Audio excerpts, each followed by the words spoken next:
Hi, my name is Chris, and in this video we're going to be focusing on the Interactive Brokers mobile application. This is going to be a video walkthrough tutorial, and it's only going to be around 20 minutes long, but I assure you there will be a large amount of detail that we will cover in this video. So if you were looking for a high quality tutorial, you found it right here. And if you guys feel like supporting the channel at any time, you can click on some links in the description. Yes, all you have to do is click on them and you'll be supporting the channel more than you think. Thank you guys. Let's get to the content. All right, so we are now in the Interactive Brokers mobile application. And this is what you should see when you click on the tab all the way on the bottom left, which is the portfolio tab.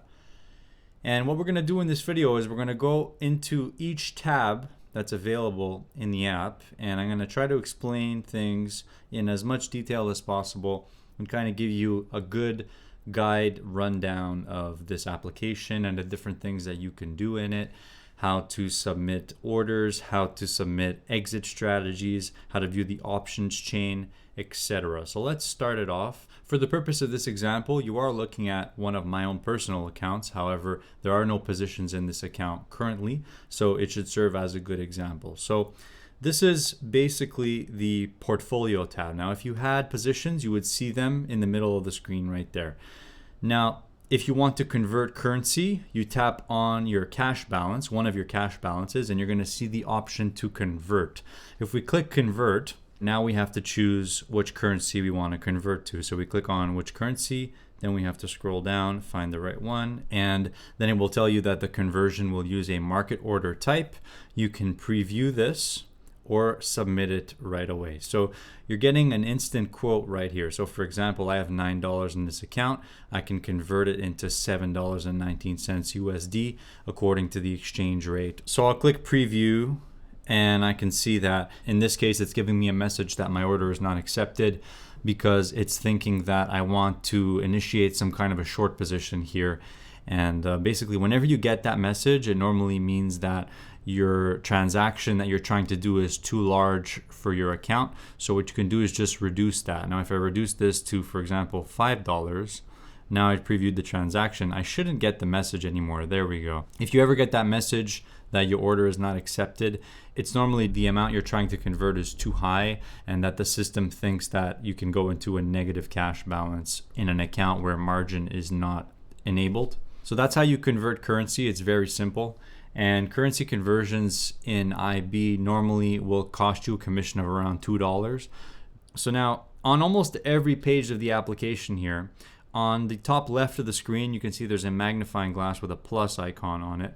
I'm going to click there, and what this allows us to do is basically search for any symbol. Okay, so keep this in mind that we're going to be able to search for symbols whenever we click that.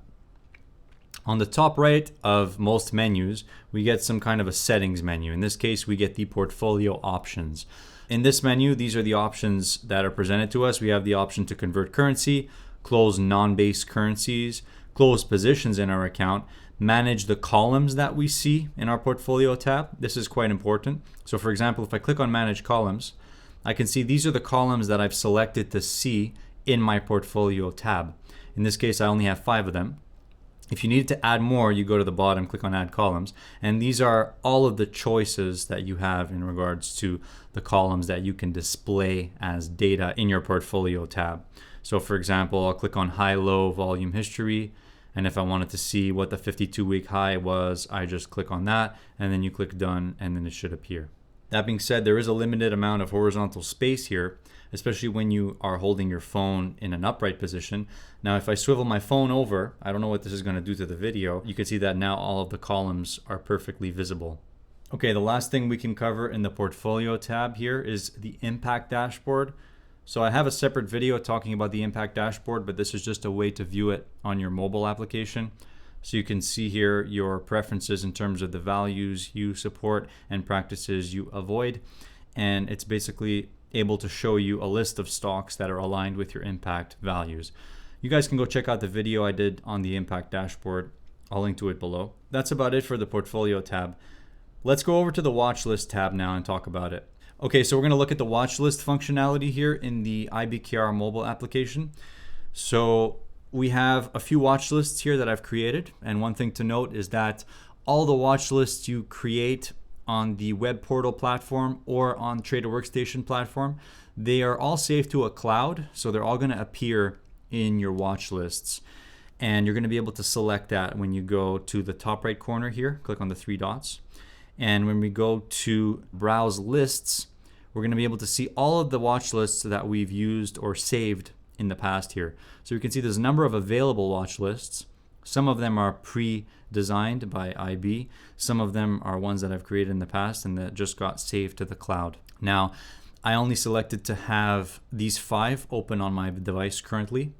So once you have the watch lists you want, you simply exit out of this menu. Now, if we clicked on library, these are predetermined watch lists created by IB. And this is quite handy if you want to just keep an eye on specific sectors of the marketplace. For example, if I click on cryptocurrencies, it gives us a watch list for the 4 major cryptos. So now I'm going to go into one of my own watch lists here, and it'll be this one right here.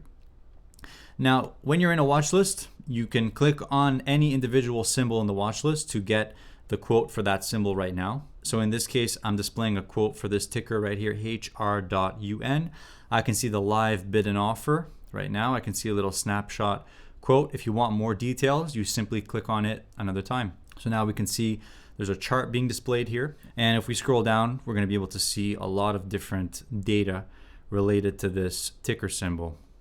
So as you can see here, dividends, news, analyst reports, etc. For example, here's a little chart you can look at, and you can also place trades directly from this menu. So I guess we'll talk about placing a trade right after I go through this chart right here. So this chart, you can see that it's scrollable left to right. If you simply press down with your finger and scroll, you can choose a few different time frames. You can also full screen the chart. So I'm going to click on the full screen button, and now this chart appears here. There's this line that says buy or sell, and this is going to allow us to select what price we want to place an order at.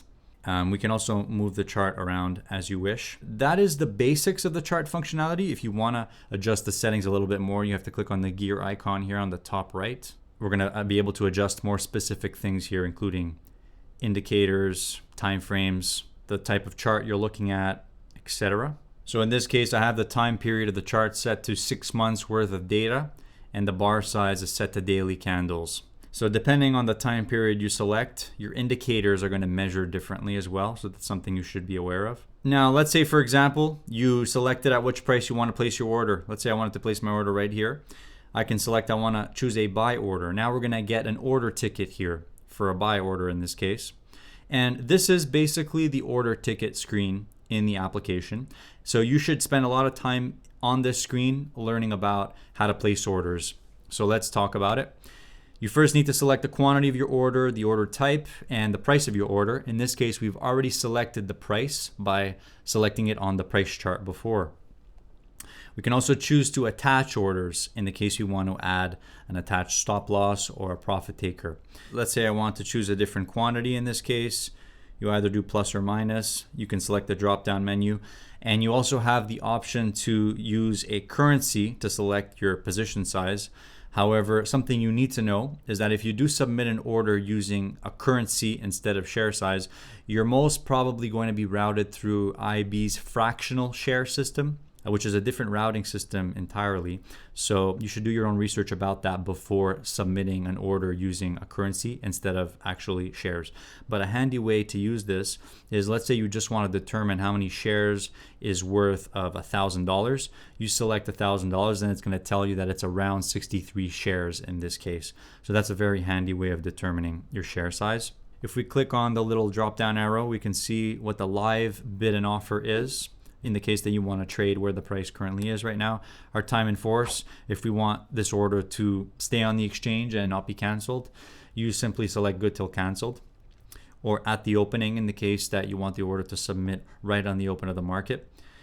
Display size, this is if you want to do an iceberg order. For example, if you have to submit a buy order of 100,000 shares and you don't want to display your size on the order book, I imagine that's what this would be used for. And outside RTH is if you want your order to be active outside of real-time hours in the case of a stock that trades in after hours. When it comes to attaching orders here, we can either select to attach a stop loss, a profit taker, or a bracket, which is both of them. So I'll select bracket. and then we can choose the parameters related to our attached orders. In all cases, your profit taker is going to be a limit order, so you simply need to select the limit price of that. If you want to have your profit taker active outside real-time hours as well as your stop, you need to make sure that those buttons are selected, and then you select the stop loss price. And when you're ready with your entire order here, if you want to see what everything looks like, you simply select preview, and it will give you a basic rundown of everything associated with your order here. Okay, let's cover how to add an exit strategy or a bracket order to an existing position. So it's very simple. When you have existing positions in your account, you simply click on the ticker symbol. Now under position, we're given the option to submit an exit strategy in this case. So we click on exit strategy, and now we can submit a profit taker and stop loss, which will be an OCO order, which means that when one of them fills, the other one will cancel automatically. So I can drag the top line in this case, and I'm not able to drag the bottom line, but what I notice is that when you click the plus or minus on the stop loss, now this order becomes active and I can drag it around as well. So this is how you submit a bracket order onto an existing position. Okay, let's talk about some of the other features and functionalities that you can access using the watch list in this application. So I'm going to go over to this watch list right here, and I'm going to go into the stock Apple. And near the top of this window, you can see that there's many options, including wheel, book, options, and spreads. All of these is going to show us something slightly different. So let's click on book, and we're going to be able to see the live bid and offer of this stock in this case. That's what the order book looks like. In this case, I don't have live data for the entire order book, but it's still handy that we can see the live updating bid and ask of this stock in this case. We use this to zoom in and out.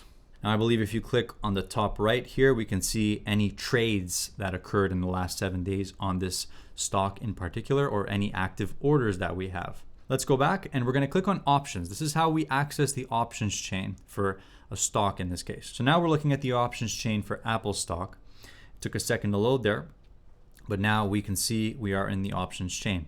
Now, like in the portfolio tab, there is also a way to adjust the columns that we have available to view here. So in this case, the columns that I'm displaying are simply the bid, ask, last traded price, and option open interest.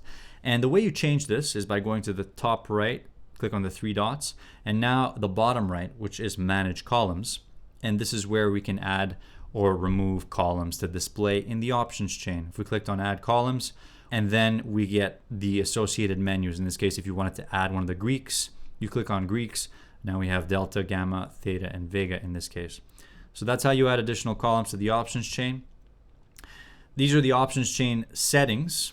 So you can choose how many strikes you want to display and the time period of expiry dates you want to display as well. And there is an option also, if you click on class, to hide weekly expiring options.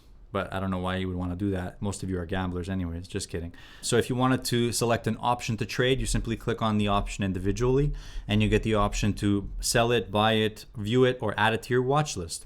If you want to submit a spread order or a strategy, you can see that it tells you to turn on the strategy builder to quickly build options combo orders. So we're going to turn on the strategy builder.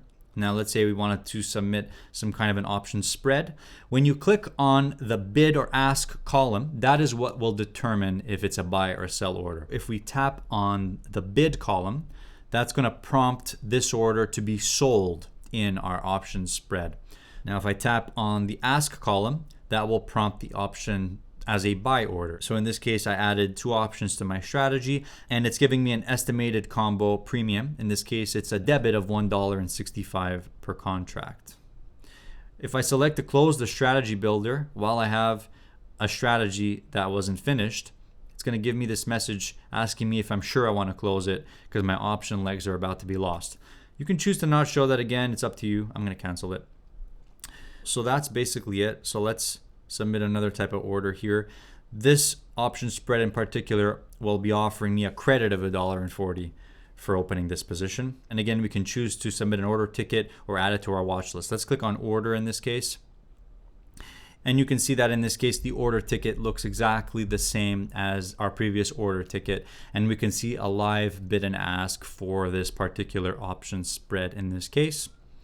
Once you're ready, you preview it or submit it, and that will be it. Now there's a couple other menus here, and I want you guys to explore them because for this video, I'm trying to cover most of the basic functions here. So I'm not going to go into the super complex menus that are available in this app, but basically the two that we did not cover are the wheel and the spreads, as you can see there on the top of the screen. If you click on spreads, you're just going to get somewhat of a different type of menu here, which is looking like an options chain, except it's slightly different. So I would encourage you that if you are an options trader to experiment with this yourself. Now, one thing we didn't cover that is very quick to get through, which is simply creating watch lists. So let's say you already have a watch list. In this case, I have one for stonks. I want to add a financial instrument. I simply click on the plus icon and now I can search it up. These are previously searched symbols that I searched for. In this case, I'll just tap on one of them or I'll search for something new. And when I click search, I'll get the symbol coming up. In this case, I want the stock Roku, and I'll click on stock. Now, one thing is that in IB, searching for symbols sometimes can be very hard because their symbols are tricky and they have their own sort of database.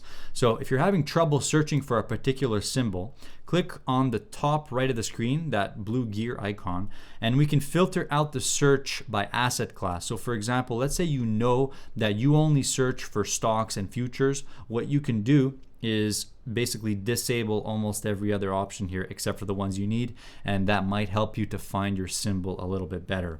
I've definitely noticed it's tricky to find symbols sometimes. Now, let's keep going. If we click on the orders tab at the bottom of the app, we can see any orders that are currently active in your account. In this case, there are none right now. And if we click on trades, we can see if there were any trades that took place today or in the last 7 days. Now let's go over to the trade column. This is where we can submit a simple buy order or sell order or achieve a quote for any symbol that you search up. You're also seeing sort of a quote board that is made by IB. Now, I'm not sure if this is catered to symbols that are in your watch list or if it's just based on the hot news. So in this case, at the moment I'm recording this video, we're seeing Tesla stock on the front page here, down 4.5% with a headline saying Tesla shares are trading lower after CEO Elon Musk sold the stock. And we can scroll down in this case and get a number of other quotes. And you can see that there's a fire symbol right there. What that indicates is that this is considered by IB's algorithms to be hot news, basically news that's relevant, I guess. So in this case, we can see I have no orders, no trades, and no options that are in the money right now. And we can also scroll to the right on the recent symbols here to show any recently searched symbols you have. Now, let's click on the Home tab, and we're almost done here, guys. On the Home tab, this is where we can see our portfolio positions, what the overall market is doing, overall news, top news, portfolio news, and watch lists, etc. There's also some settings here to manage our account, but we can also do that on the menu we're going to get to next. If we scroll down to the bottom of this menu, this is a good touch that they added a quote at the bottom of the page here, normally from financial individuals. So we have the option to configure this screen. I'm going to tap on that.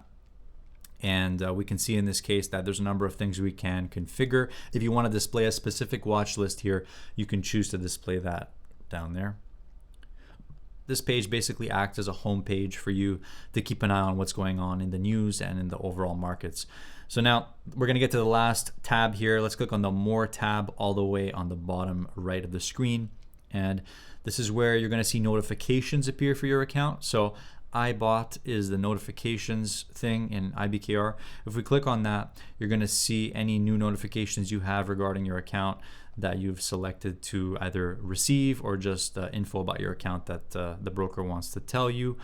We can also see any existing alerts that we've had. We can also create a new alert from this menu right here. In this case, it's going to be associated with our account. If you wanted to create an alert for a specific ticker symbol, you do that when you're in the menu of that ticker symbol and it's selected. From this menu, we can also do a number of functions, including submit an order ticket, option exercising and rollovers. You can view your impact dashboard, news and media. This trade worldwide is a new addition that I think is still being worked on, but it gives us an idea of worldwide news here. If we scroll down a bit, we can also customize that menu, of course. And we can see in this case, there's a few more drop-down menus here. The most important here would probably be trade. In this case, if you need to submit orders in your account or view data. And then, of course, transfer and pay. where you can submit deposit requests, withdrawal requests, etc. All of that is pretty handy to have right here on the app. If we click on account management, we can see other data here, like your message center, your trading permissions, and your market data permissions.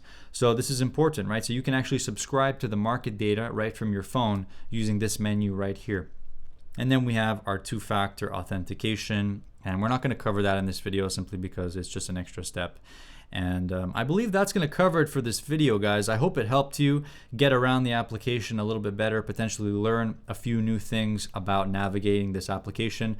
I rate this as a very solid app for investors and traders around the world. It's certainly good if you need to submit orders and you're away from the desk, or if you have to manage a certain position, or basically do anything regarding your trading accounts. All right, so if you enjoyed this video, let me know down below, guys, and I will catch you in the next one. Take care. Bye.